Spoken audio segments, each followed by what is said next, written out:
제가 이번 주말 사경회 동안에 이제 말씀을 준비한 것이 구원의 확신과 재림의 소망, 오늘 저녁에 이렇게 말씀드리고, 오늘 저녁에는 성경이 말하는 구원과 또는 우리가 느끼고 있는 이 구원, 이 차이점이 뭔가 하는 것하고, 구원받은 자의 삶이 어떤 삶인가 하는 것하고, 그 구원의 확신과 재림의 소망이 어떤 연관성이 있는지를 좀 살펴보면서 우리의 신앙관을 다시 한번 점검해보는 그런 시간을 좀 갖고자 합니다. 그리고 내일은 가장 어린아이 같은 제목인데요, 누가 하늘나라에 갈 것인가 라는 제목으로 좀 말씀드리면서 함께 오늘 내일 하나님의 은혜가 우리 가운데 충만하시기를 간절히 바랍니다. 성경이 말하는 구원은 어떤 것인가? 제가 이번에 이 사경의 말씀을 준비하게 된 동기는, 저는 저희 할머니 때로부터 저희 3대째 저희 재림교회입니다.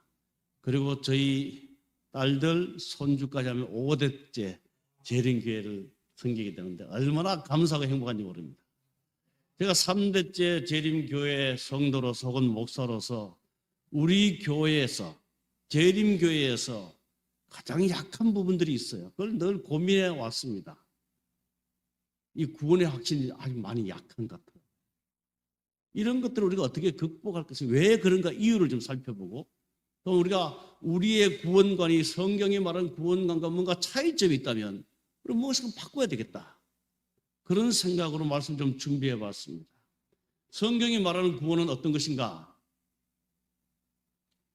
우리 오늘 주제 성경절인데요, 다 함께 좀 읽어보시겠습니다. 시작. 너희는 그 은혜에 의하여 믿음으로 말미암아 구원을 받았으니 이것은 너희에게서 난 것이 아니요 하나님의 선물이라. 행위에서 난 것이 아니니 이는 누구든지 자랑하지 못하게 함이라. 여기 사도 바울은 에베소 2장 8절 9절에 구원이 무엇인지를 설명해 주셨습니다. 첫 번째, 이 구원은 하나님의 은혜의 선물이다. 두 번째, 이 구원은 믿음으로 얻어지는 것이다. 그죠? 그리고 세 번째, 이 구원은 행위로 얻어지는 것이 아니다. 이렇게 가르쳐 주고 있습니다. 맞죠? 네. 그래서 이 구원이란 무엇인가? 우리 성경 주석에 잘 설명해 놓고 있습니다. 하나님 편에서는 은혜를 베푸시고 인간 편에서는 믿음을 행사한다. 믿음은 하나님의 선물을 받아들이는 것이다. 우리가 구원받는 것은 우리 자신을 그분에게 위탁하는 행위를 통해서이다. 이렇게 나옵니다.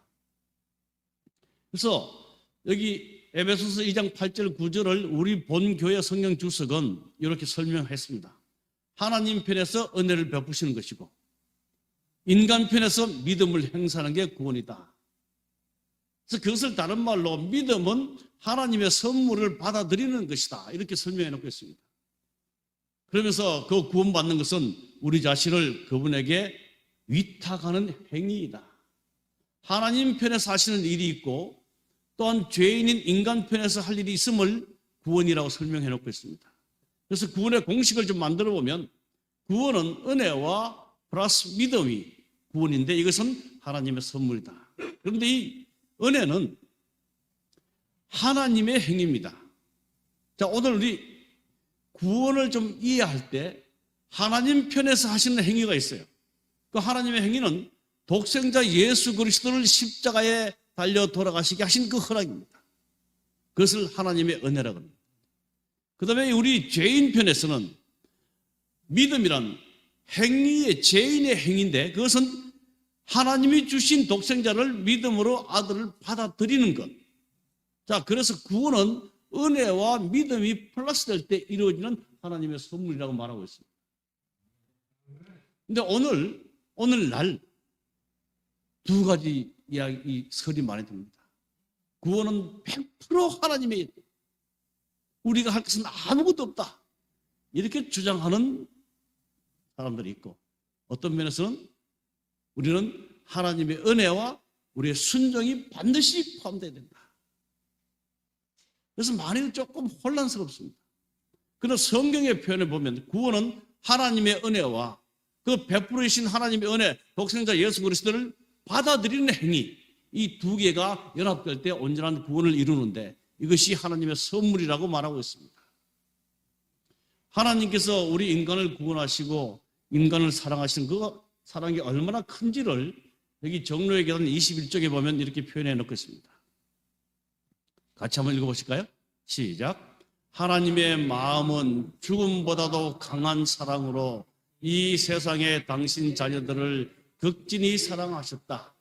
그는 당신의 아들을 주심으로 온 하늘을 선물로 주셨다. 아멘.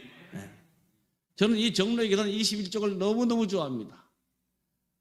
아들을 주심으로 온 하늘을 다 주셨다고 표현되어 있습니다.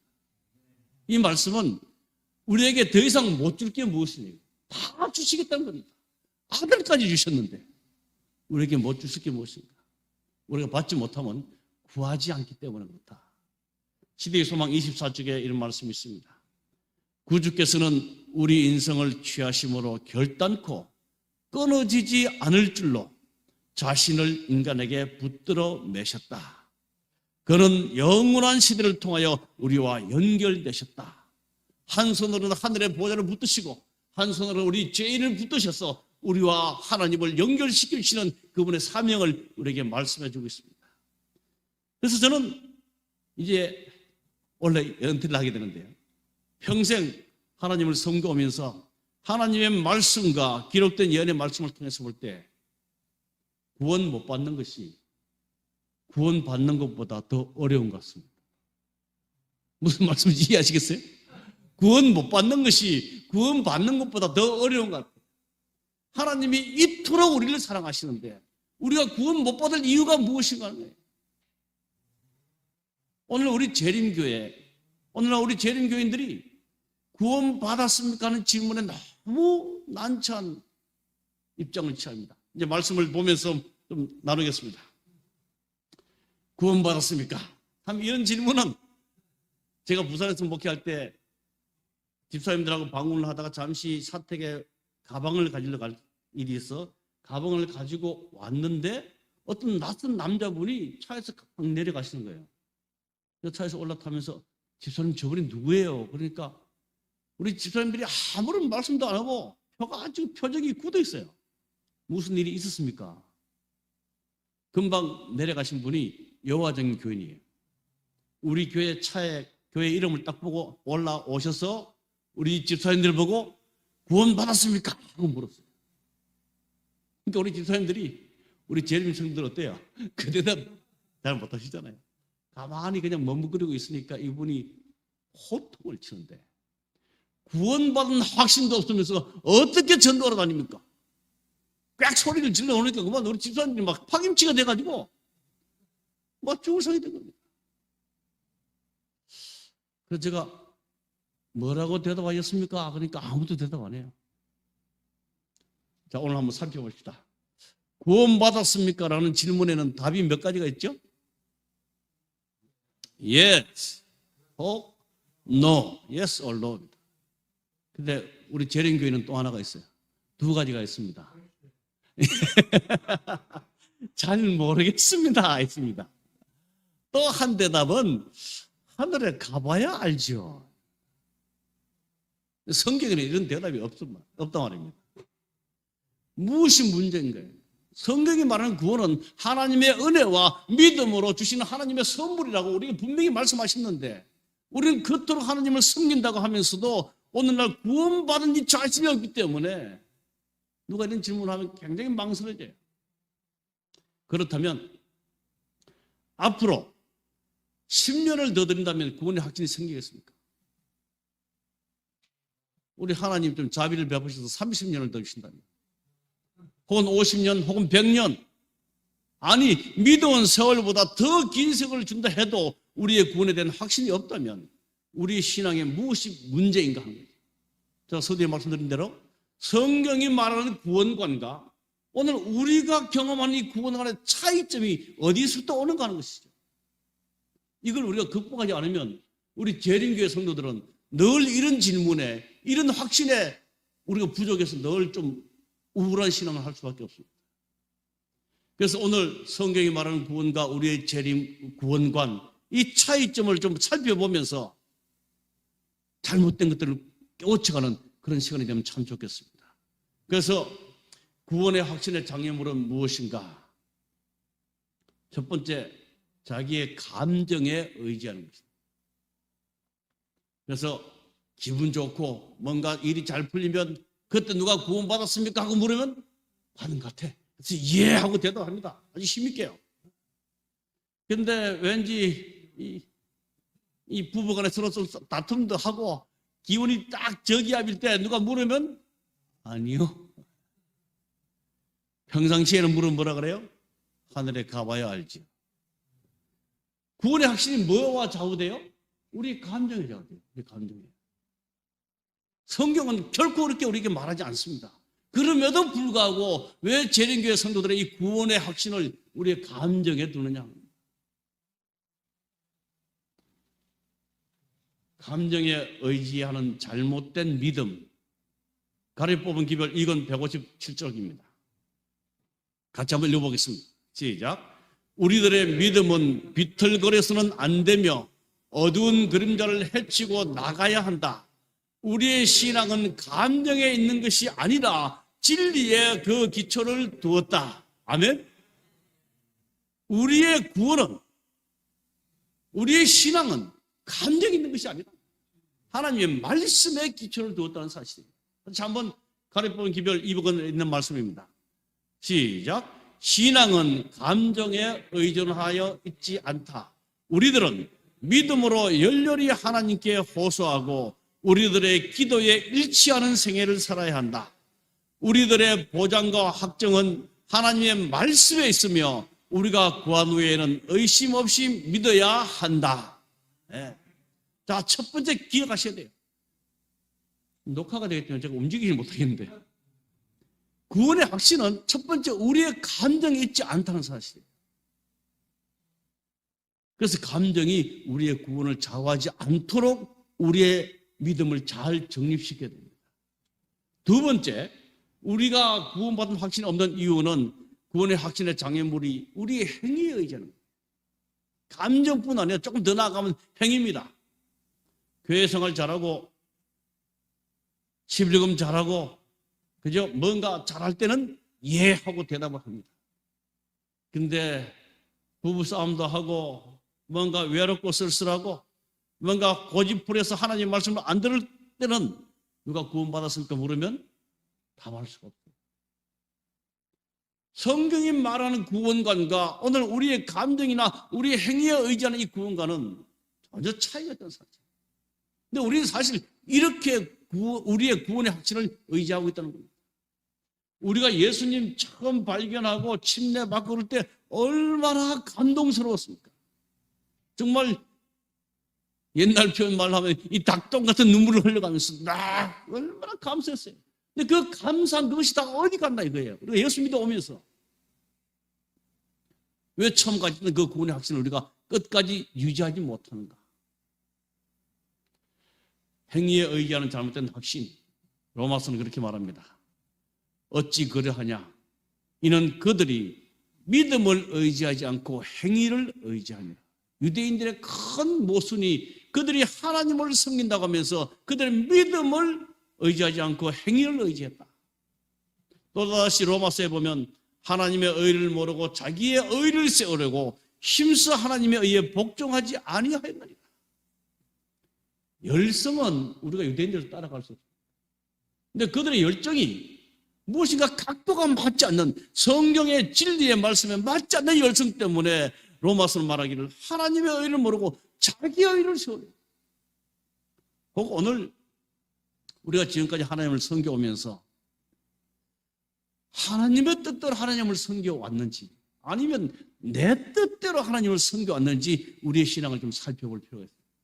때로는 우리의 감정대로, 때로는 우리의 어떤 행위에 좀 의지해서 내가 이만큼 하면 구원받는 같은 잘못된 어떤 착각 속에 우리의 믿음을 가지지 않았는지 좀 생각해 봐야 하겠습니다.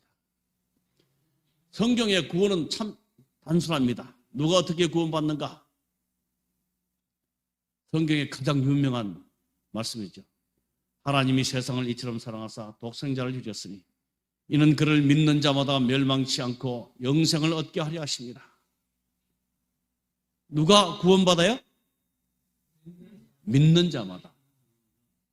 여러분들이 그 선택을 하셨기 때문에 오늘 이 자리에 계십니다. 저는 이 말씀이 얼마나 귀한지 정말 저에게는 굉장히 귀한 말씀이에요. 믿는 자마다.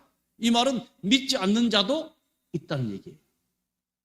우리 하나님께서 선택의 자유를 주셔서 우리를 하여금 하나님을 믿게 하는 선택을 하심으로 오늘 이 자리에 있게 하시고 우리에게 하늘의 소망이 있음을 참 감사하시길 바랍니다.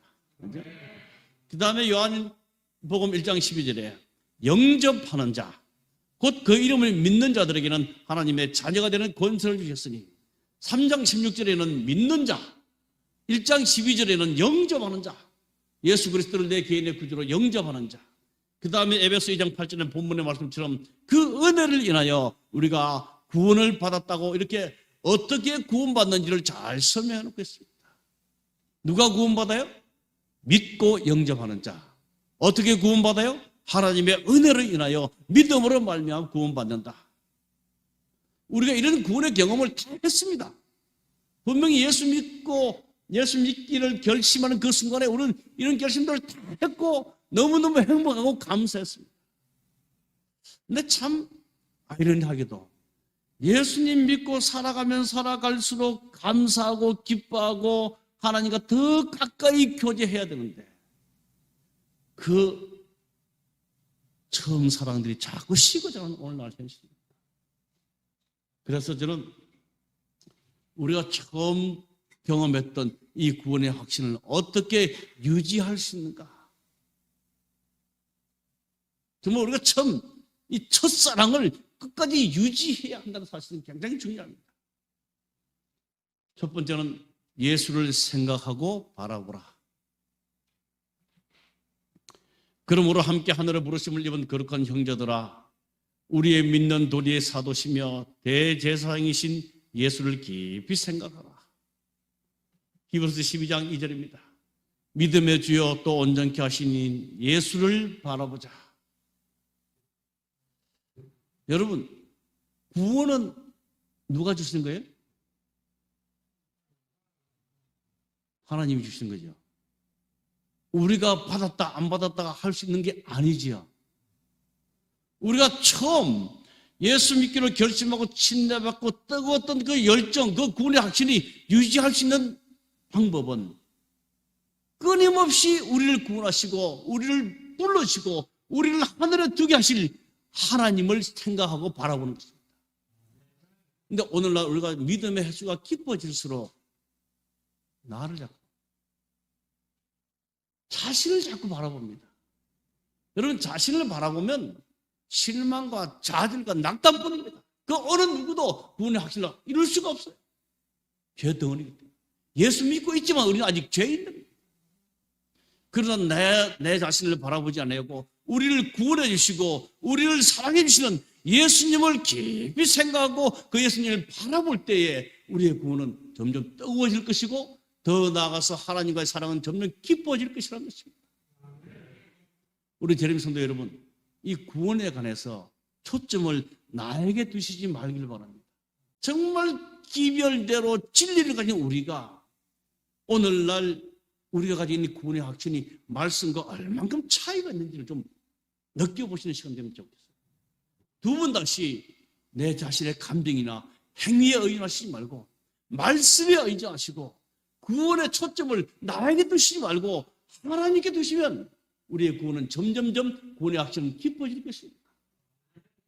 그러면 감사는 더 많이 나올 것입니다. 오늘 에베소서 2장 8절을 여러 번 말씀드립니다. 하나님의 선물이다. 하나님의 선물이다. 자, 구원의 확신을 어떻게 유지할 수 있는가? 두 번째, 하나님과 동화된 삶을 살아야 한다. 요한복음 15장 4절로 5절에 보면 이 포도나무의 비유가 나옵니다. 내 안에 거하라, 나도 너희 안에 거하리라. 저가 내 안에, 내가 저 안에 있으면 이 사람은 과실을 많이 맺나니 나를 떠나서는 너희가 아무것도 할 수 없습니다. 이 포도나무의 비유를 말씀하시면서 한 가지 강조하신 것이 내 안에 거하라. 예수님이 말씀하시기를 내 안에 거하라. 그러면 나도 너희 안에 거하리라. 그러면서 너가 내 안에 있으면, 내가 너 안에 있으면 과실을 많이 맺겠다는 거예요. 자, 그러면 하나님이 내 안에 가시는 방법은 무엇이고 내가 하나님 안에 가는 방법이 무엇일까? 여러분, 하나님이 내 안에 가시는 방법이 뭐죠? 내 안에 거하라고 하셨는데 믿음으로. 조금 더 구체적인 게 뭘까요? 순종하는 것. 근데 요한복음 15장에는 그 대답이 분명하게 나와 있습니다. 15장 7절에 너희가 내 안에 거하고 내 말이 너희 안에 거하면, 하나님이 우리 안에 거하시는 방법은 하나님의 말씀이 우리 안에 거하는 거예요. 하나님의 말씀이. 그러면 무엇이든지 원하는 대로 구하라. 그리하면 많은 과일을 맺겠다고 말씀합니다. 하나님이 우리 안에 거하시는 방법은 하나님의 말씀이, 진리의 말씀이 우리의 사상과 우리의 언행을 모두 주관하게 하는 그런 삶을 살아가는 거예요. 이게 구체적인 표현입니다. 그 다음에 내가 하나님 안에 거하는 방법은 무엇인가? 15장 10절입니다. 내가 아버지의 계명을 지켜 그의 사랑 안에 거하는 것 같이 너희도 내 계명을 지키면 내 사랑 안에 거하리라. 아멘. 자, 하나님의 말씀이 우리 속에 이 거하게 있어. 우리의 말과 우리의 생각과 우리의 사상 모두가 하나님 말씀으로 표현된다. 하나님이 우리 안에 거하시는 거죠. 그리고 그러한 자들의 삶은 순종으로 내가 하나님 안에 거하는 삶을 이룰 수 있음을 말씀해 주고 있습니다. 여러분, 이런 것들은요, 이론이 아닌 실제적인 삶입니다. 신앙은 절대로 이론이 아니에요. 그 이론적인 신앙은 구원하는 믿음이 없다라고 말하고 계십니다. 최근에 제 집사람과 함께 한 책을 가지고 공부합니다. 제목이 뭐죠? 네, 개인적인 신앙 부흥의 관계. 제가 다른 교회에 있으면서 이걸 좀 해보려고 그러도 못하고 올해가 가기 전에 우리 한번 해보자 그래서 작년 크리스마스 저녁부터 한번 시작한 것 같아요. 그래서 저녁마다 1시간씩 이 책을 가지고 읽고 같이 이야기하고 기도하는 시간을 갖습니다. 개인적인 신앙 부흥의 관계. 여러분, 그 성령의 임재를 구하는 그런 말씀의 책인데요. 제가 65년을 이제 믿어오면서 두 번째 저에게 획기적인 신앙의 어떤 변화를 가져오는 책입니다. 이제 내일 저녁에도 또 해야 됩니다. 계속 해가 나가는데요. 지금까지 우리는 무엇인가 내가 하나님 안에서 하고자 많이 노력해왔습니다. 최소한 저는. 그래서 하나님 안에서 나의 못된 습관도 버려야 되고 하나님 안에서 나의 잘못된 어떤 다 고치려고 애 많이 써왔어요. 근데 고백하면 잘 안 되더라고요. 3일은 잘 되는 것 같은데 4일째 되면 또 뭐가 올라와요? 원숭이 올라와요. 근데 이번에 같이 공부하면서 지금 11일째인가 12일째 공부를 하는데요. 내가 하는 게 아니고 내 안에 성령 하나님의 임재하심을 간절히 간구하는 기도를 할 때에 내 속에 있던 죄의 습성들이 사라져감을 경험하게 됩니다. 그래서 그 말씀의 표현은 매일 새롭게 반복하여 지속적으로 성령 충만함을 간구하라. 제가 조금 말씀을 조금 다른 각도로 좀 설명을 좀 하면은 열처녀에 비유해서 미련한 처녀와 슬기로운 처녀의 차이점이 뭐죠, 여러분?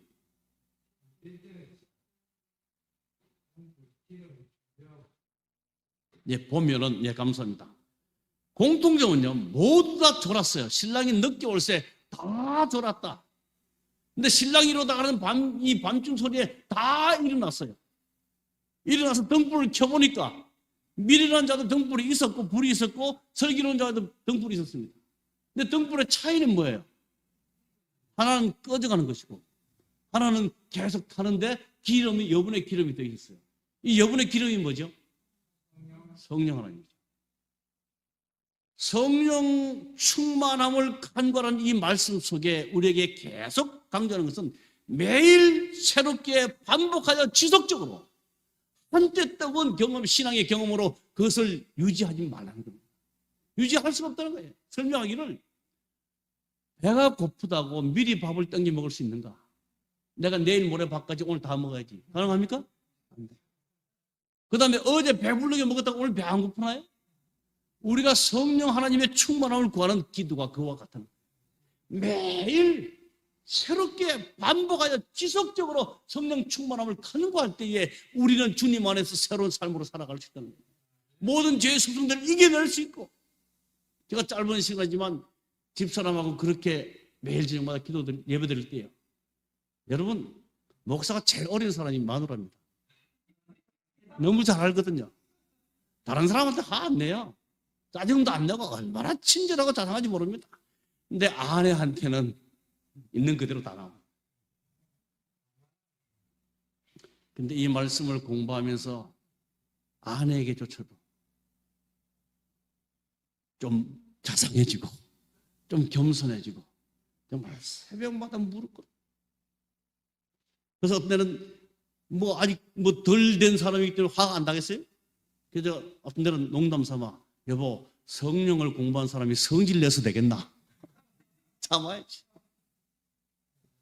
하나님의 말씀이 우리 안에 계시고, 우리가 하나님 말씀대로 순종하려고 성령 하나님의 임재하심을 간구할 때에 이루어지는 놀라운 변화들을 경험하게 되시기를 간절히 바랍니다.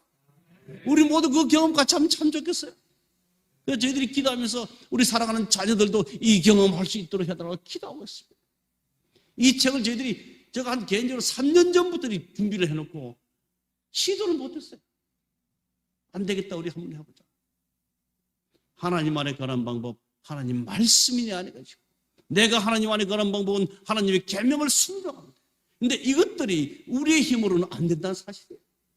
이거 고백하고 하나님께 매어 달리는 것이 믿음으로 말미암는 의라는 사실이에요.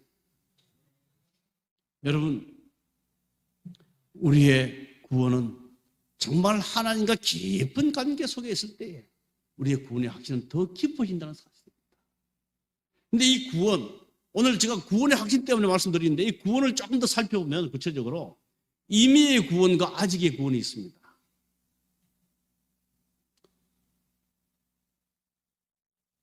빌립보서 3장 12절 14절에 내가 이미 얻었다 함도 아니요 온전히 이루었다 함도 아니라 오직 내가 그리스도 예수께 잡힌 바 된 그것을 잡으려고 달려가노라.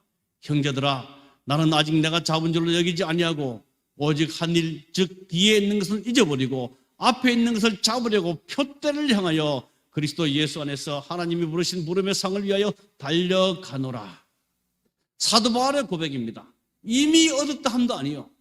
여러분, 사도 바울이 구원 못 받았을 때 하는 이 글이 아니라는 사실. 이미 얻었다 함도 아니요, 또 온전히 이루었다 함도 아니라. 이 말씀이 무엇일까요? 구원은 임의의 구원과 아직의 구원이 있습니다.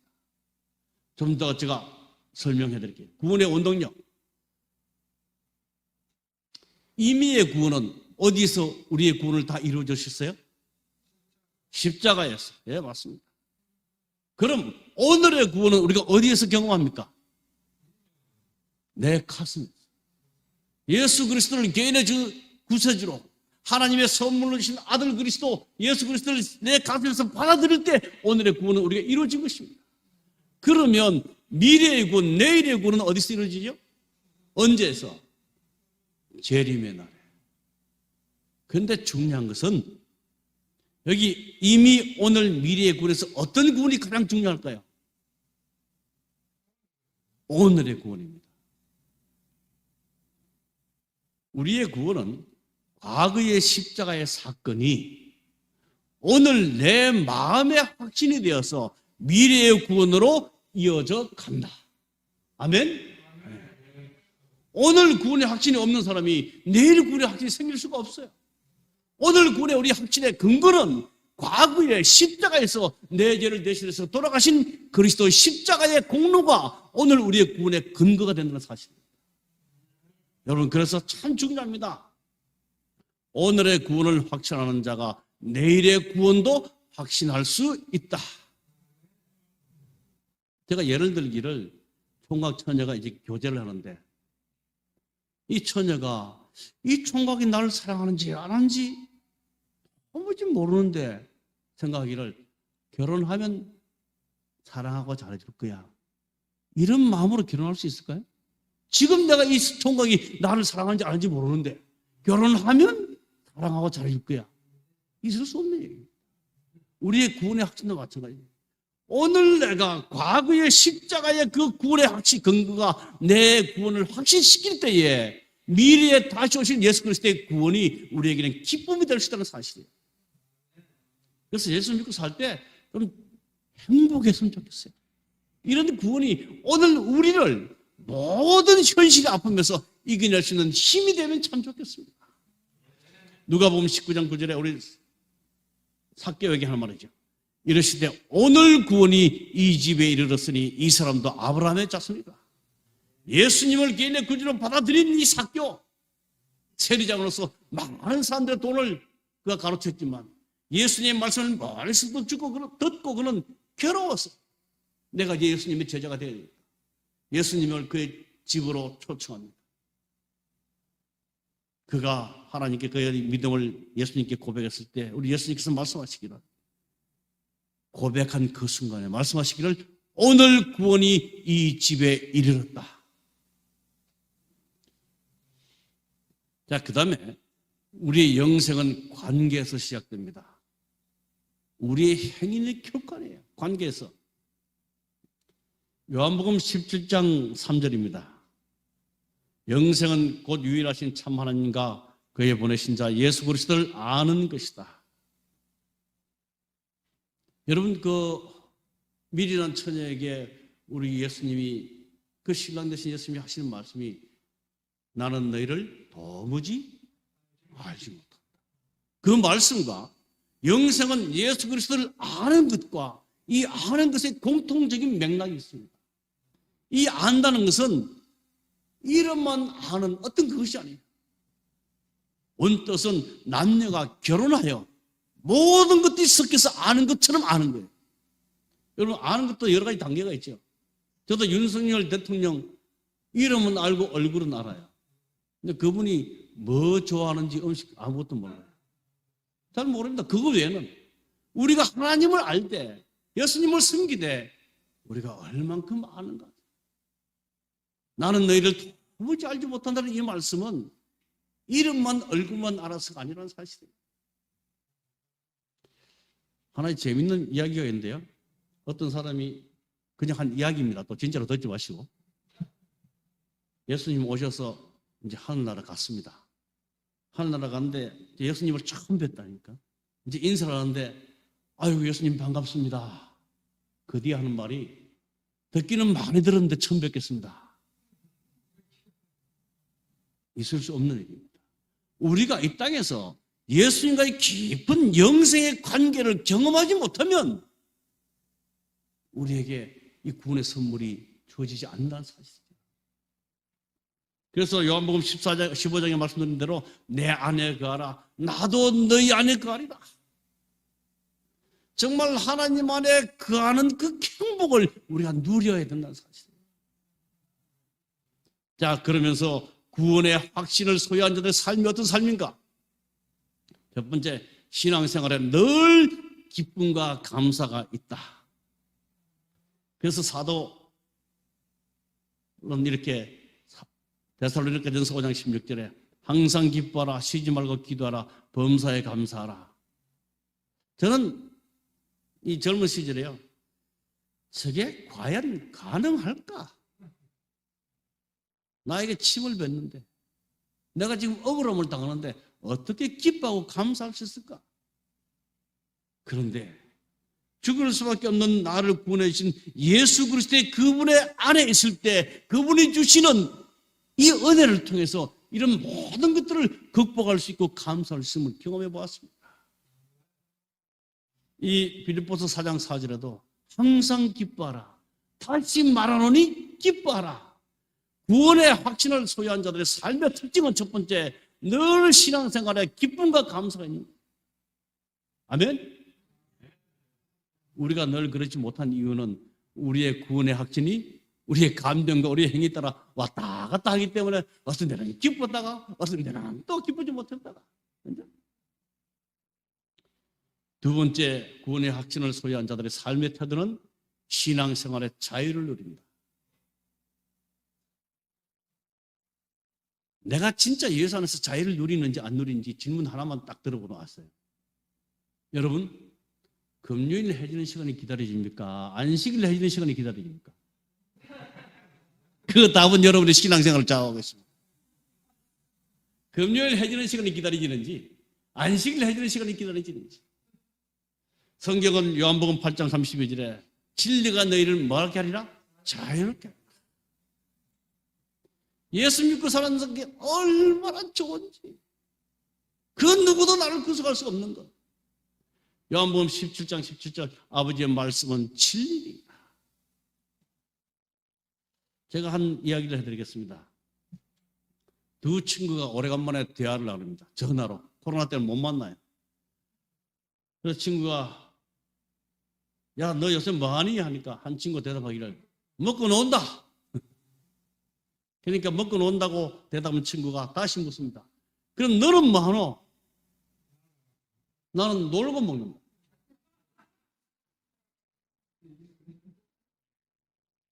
그러면서 놀고 먹는다고 대답한 친구가 하는 말이 너는 너 신세가 나보다 낫다라고 말하더래요. 여러분, 먹고 노는 게 좋아요? 놀고 먹는 게 좋아요? 지금까지 제가 드린 말씀을 잘 생각하면서 이해하셔야 돼요. 먹고 노는 게 쉽습니까? 놀고 먹는 게 쉽습니까?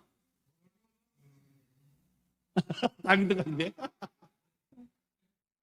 다르게 말씀드리면 하나님의 구원의 은혜를 먹고 하나님 안에서 사는 게 좋은가? 아니면 그것도 없이 그냥 하나님 안에서 그냥 먹는 게 좋은가? 다시 말씀드려서 구원이 우리의 삶에 먼저 되어야 된다. 이스라엘 백성들이 출애굽하면서 홍해를 건너고 나서 십계명을 받았어요. 그 말은 홍해를 건너면서 모든 침례를 통하여 구원받은 백성으로 인정함을 받았습니다. 그런 다음에 하나님께서는 내 뜻대로 살라고 그들에게 계명을 주셨어요. 그들을 구원하시지 않으면서 먼저 그들에게 계명을 주면서 지키라고 말씀하시지 않았어요. 우리가 신앙생활의 자유를 누릴 수 있는 한 가지 방법은 주님께로부터 구원받은 사실이 확인될 때 하나님의 모든 말씀이 우리를 매이는 말씀이 아니라 우리를 정말 자유케 하는 말씀으로 바뀌어 들어오게 될 것입니다. 구원의 확신을 얻은 자들의 삶의 두 번째 삶은 신앙생활에 자유가 있다는 거예요. 얼마나 행복합니까? 여러분, 제가 실제로 다 경험한 이야기인데요.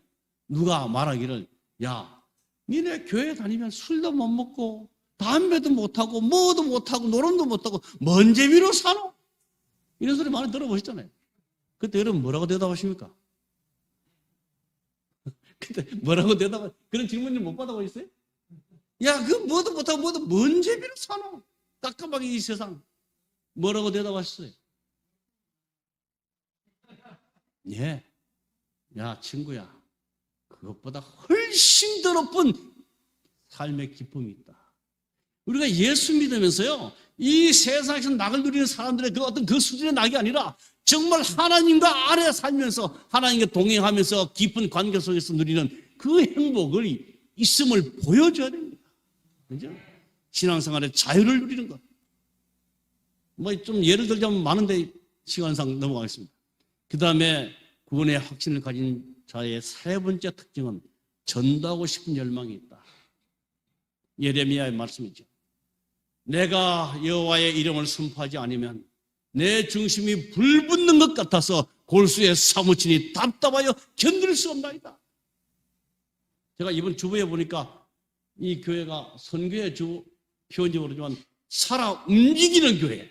너무 마음에 들었어요.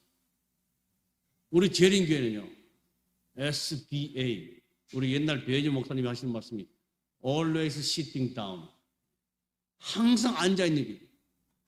진짜 선교는, 그래서 저는 가는 데마다요, 선교할 때 선교 강습회 안 합니다. 선교 실습하지, 실습. 우리는 전부 앉아서 강습회를 너무너무 많이 했어요. 몰라서 못하지 않아요. 안 해서 못하지. 정말 전도하고 싶은 열망이 있어요. 실습은 10분, 5분 하고 기도하고 나가야 돼요. 그런데 우리는 1시간이고 2시간이고 앉아서 계속 강습만. 전도하고 싶은 열망이 있어요. 제가 이제 목회를 마치면서 은퇴하면 내가 어떻게 전도를 할까? 이런 고민이 많이 있어요. 하나님께서 저에게 이 목사하는 기간 동안에 이 선교하는 열정을 참 많이 주셨어요. 너무너무 감사합니다. 그래서 하나님께서 저에게 은혜를 주셔서 제가 색소폰을 좀 불 줄 알아요. 버스킹을 좀 하려고 계획을 하고 있습니다. 길거리에서 나팔을 좀 불면서. 그래서 우리 성소교에서 벌써 한 2번 이렇게 공원에 가서 이렇게 했습니다. 제가 나팔 불고 그러면 우리 성도님들이 전도지 전하고 관심이 다 집중되니까 아주 전도하기 쉽더라고요. 이제 혼자 은퇴하게 되면 물론 단밀교회를 맡게 됐지만 정말 정기적으로 그런 시간을 정해서 어디 좋은 공원에 가서 나팔 불면서 거기에 전도지를 좀 두고 관심 있는 사람들에게 나눠주고 싶고, 우리 하나님의 구원받은 백성들은요, 이 구원의 하나님이 너무 좋아서 말하고 싶어지는 그런 실증이 있어요. 전도를 어떻게 하는가? 강습회는 아니지만요, 참 쉽더라고요. 제가 허리 수술을 3년 전에 받았습니다. 디스크하고 뭡니까? 협착증, 이 두 가지 겹착이 와서 2개 다 와서, 그리고 또 그 1년 뒤에 왼쪽 눈이 갑자기 실명이 돼서 이 수술을 다 받았어요. 근데 수술하고 나니까 시력도 회복되고 허리도 굉장히 좋아졌어요. 누가 허리 아프다 그러면 내 소개해 줄게. 저 서울 성모병원의 안과에 가면 정말 잘하더라. 그래가지고 몇 사람이 와서 수술하고 왔어요. 몇 사람이 와서 치료하고 왔습니다. 제가 그때 전도는 이렇게 하는구나. 내가 경험해보니까 너무 좋으니까 자연스럽게 말합니다. 누가 허리 아프다 그러면 허리 아프나? 내 김현성 원장님 소개해 줄게. 전화번호 뭐야? 가서 잘해. 또 허리 아프다 그러면 제가 그 원장님한테 계속 메일도 주거니 막거니 합니다. 가서 사진도 한번 찍어보고요. 전도는 이거구나.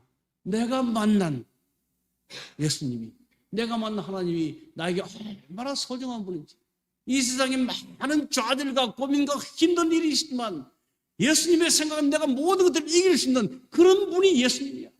너 예수 한번 믿어봐봐. 얼마나 좋은지. 이게 전도다. 근데 많은 사람들이, 특별히 우리 재인권이 전도할 못해요. 오늘 오후에 전도지 분급 있겠습니다 하면 식사할 때는 한 70, 80% 남다가 2시 되면 한 20% 남아가지고, 그게 우리 현실이거든요. 근데 구원의 확신, 정말 예수님이 나를 구원하실 거야, 이 말씀에 근거한다면 우리는 전도하고 싶은 열망이 생깁니다. 빠르기는 우리 사랑하는 모든 성도들 개개인이 영혼을 위해서 기도하는 명단이 있기를 간절히 바랍니다. 우리 재림교회들은요, 기도의 폭이 너무 좁아요. 우리 가정, 조금 나가면 우리 교회, 우리 국가를 위해서, 우리 대총회를 위해서, 우리 합회의 임원진들을 위해서, 정말 우리의 기도가 정말 폭이 넓어져서 온 세상을 포용할 줄 아는 그런 담대한 전도의 열망이 있게 되기를 바랍니다. 이것은 구원의 확신을 가질 때, 정말 말씀의 근거에 나는 아무것도 아니지만 정말 나 같은 자를 위해서 예수님께서 온 하늘을 버리고 이 땅에 오신 그 사랑에 감동될 때 우리는 전도하고 싶은 열망이 생긴다는 사실입니다. 그래서 디모데에게 바울은 그렇게 말했습니다. 너는 때를 얻든지 못 얻든지 항상 말씀을 전파하라.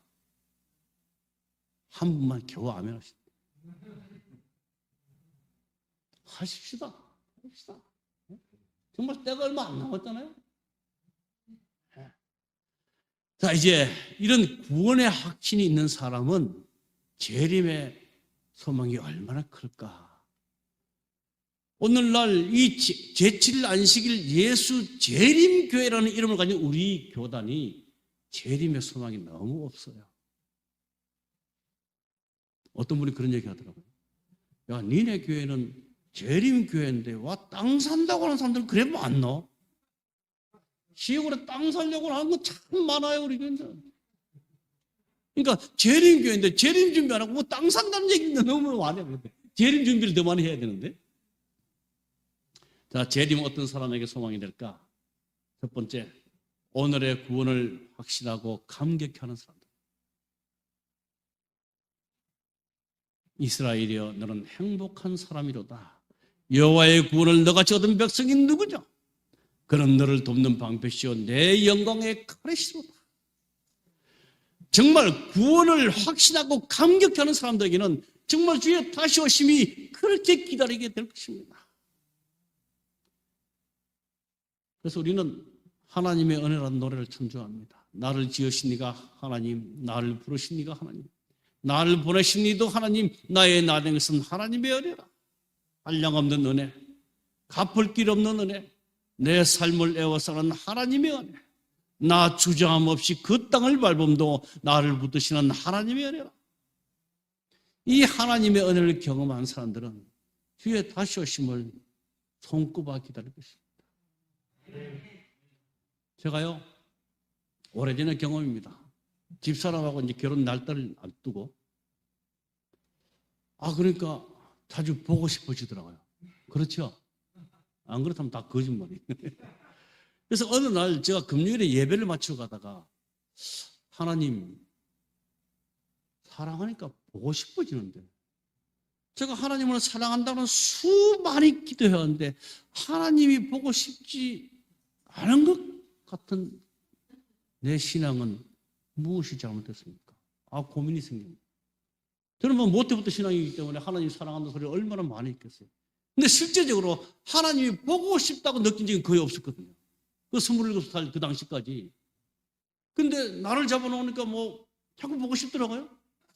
하나님, 그럼 이 사랑과 제가 하나님을 사랑하는 이 사랑과 무슨 차이가 있습니까? 그날로부터 제 신앙에 대한 고민이 있습니다. 내가 정말 하나님을 사랑한다면 하나님이 보고 싶어져야 돼. 놀라운 사실은 그 시간 이후로 점점점 하나님이 보고 싶어지는 겁니다. 때로는 너무나 그리워지는 겁니다. 정말 우리가 이 구원의 관계를 더 깊이 느끼기 위해서는 하나님과 개인적으로 맺는 관계가 너무 깊어져야 돼요. 정말 이분이 나를 얼마나 사랑하신지를 내가 깨닫고 나도 이분의 사랑을 깨달았어요. 나도 이분을 사랑해야 된다. 그 관계 속에서 깊어질 때 우리의 삶은 놀랍게 변하게 돼요. 그분의 다시 오시면 정말 큰 소망이 될 것입니다. 여러분, 신앙은요 절대로 이론이 아니더라고요. 예수님 보고 싶어서 눈물이 나야 돼요. 하나님 그리워서 정말 밤을 못 새고 지쳤는 일도 있어야 되고, 이제 그분과 기도하고 싶어서 잠자기 싫은 그런 때가 있어야 된다는 사실입니다. 재림은 어떤 사람에게 소망이 될까? 두 번째, 오늘 그리스도와 인격적인 교제를 나누는 사람들. 몇 년 전에, 한 6, 7년 전에 교과입니다. 사경의 교재에서 나온 건데요. 기다림과 그리움은 친밀한 인격적 관계의 깊이에 따라 더해간다. 그리스도와의 사귐이 깊으면 깊을수록 만나고 싶은 열망은 더해가고 만남의 기쁨도 배가 될 것이다. 아멘? 정말 인격적 관계가 깊어짐에 따라서 그리움은 더 깊어질 것이다. 정말 우리를 그토록 사랑하시고 우리를 위해서 독생자를 보내주시고 온 하늘을 포기하신 그 사랑에 너무 감사해서 그분이 빨리 보고 싶어, 그런 우리의 마음이 될 때 그분의 오신 분을 간절히 기다리게 될 것입니다. 여러분, 사랑을 나누면 나눌수록 함께 있고 싶은 것이 사랑의 본질입니다. 제가 오래전의 경험이지만 제 딸아이가 한국성적중학교에 들어갔어요. 제가 울릉도에 있을 때인데. 근데 모처럼 제가 출장을 나와서 딸아이하고 한 3일을 있게 됐어요. 그러니까 이 아이가 학교를 끝나자마자 그동안 아빠랑 좀 오래 떨어져 있으니까 보고 싶으니까 바로 통화가 전화온 겁니다. 그때 겨울인데. 와가지고는 아빠 손잡고 아빠 시장에 가요. 뭐 하려고? 털실 살라고. 털실. 그럼 뭐 하려고? 아빠 목도리를 따르려고. 얼마나 기특해. 가자. 아빠 돈 주세요. 자기 돈으로 사는 게 아니고 돈 주고. 그 다음에 또 며칠 재밌게 놀는데 3일째 제가 울릉도에 있으니까 빨리 가야 되니까 송아야 오늘 밤에는 가야 돼. 그래서 딸하고 오래 있고 싶을 만큼 싶어서 마지막 그 심장 얻은 고속을 끊어놓고 이제 11시쯤 송아 이제 아빠 가야 돼. 열심히 공부하고 하나님의 훌륭한 딸로 잘 배워라. 얘가 예. 그리고 3층에서 내려오는데 아빠 안녕히 가세요 하고 그냥 마는 거예요. 제 마음이 굉장히 좀 섭섭했어요. 차비만 두고 뱃삭만 두고 다 풀었는데 아빠 안녕히 가세요 하고 안 나오는 거예요. 그런가 보다. 그리고 3층에서 이제 여행용 드렁크를 들고 1층에 이렇게 내려오는데 갑자기 위에서 막 소리가 나는 거예요. 그들이 1층에까지 딱 꽂혀갖고 아빠 손을 딱 붙잡고 하는 말, 아빠 안 가면 안 돼요.